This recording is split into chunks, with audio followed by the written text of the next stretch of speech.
I want to share with you my experience on African Black Power, also known as Voodooism. So in 2015, my friend invited me for his birthday. That was February 14th or so, or either 13th or 14th. So I went for his birthday.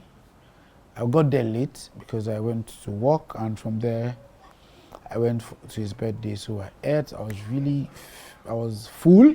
So I came back home. Immediately I entered my room. My friend was in my room working. He was on his laptop working. And that was all I could remember. The only thing I could remember was just that. And the next morning I woke up, my friend was waking, he woke me up to say, "Where's my laptop? Where's your laptop? Where's my phone? Where's your phone?" You know, and that was it.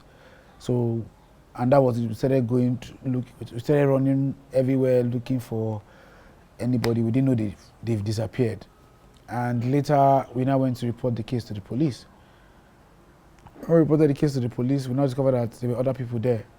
And that was where they now started telling us that, oh, there are some guys that used to come and drop this stick from the burial ground on the floor. Once they drop it, you slip off. You don't know where you are again. They can come, carry you up and carry anything around you, you will not know. And it was so strange because the way I slept off that night was not funny. Because I didn't even know. Normally I would have my shower or take off my clothes, but immediately I entered my room, that was it. And later my friend was not telling me that he was working and he didn't know what happened again, him too, he slept off. And later he just was trying to notice that there was somebody in the room picking things, but he could not open his eyes.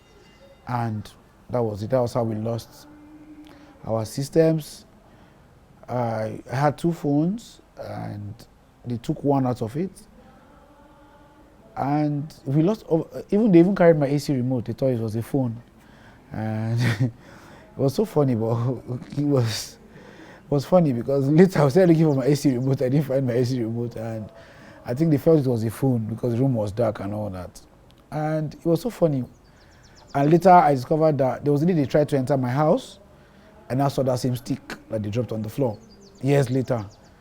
And they actually tore my net, but they didn't take anything that was really big. But I think I saw the stick and I went to burn it. So, and that was it. And since then, it's not been funny. From what I learned, that they get that stick from burial ground. I think they prepare something on it, a charm on it.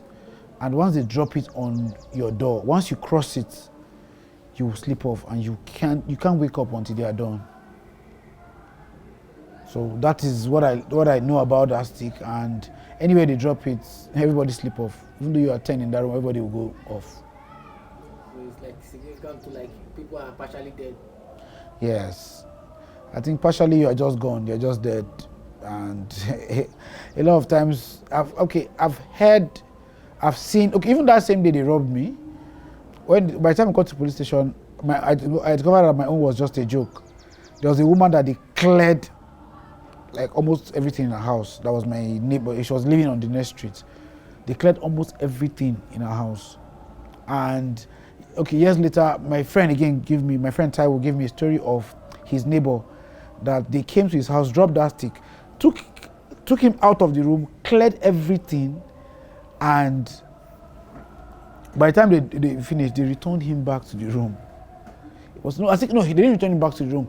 He met himself outside, and by the time he woke up in the morning, everything in his house was gone.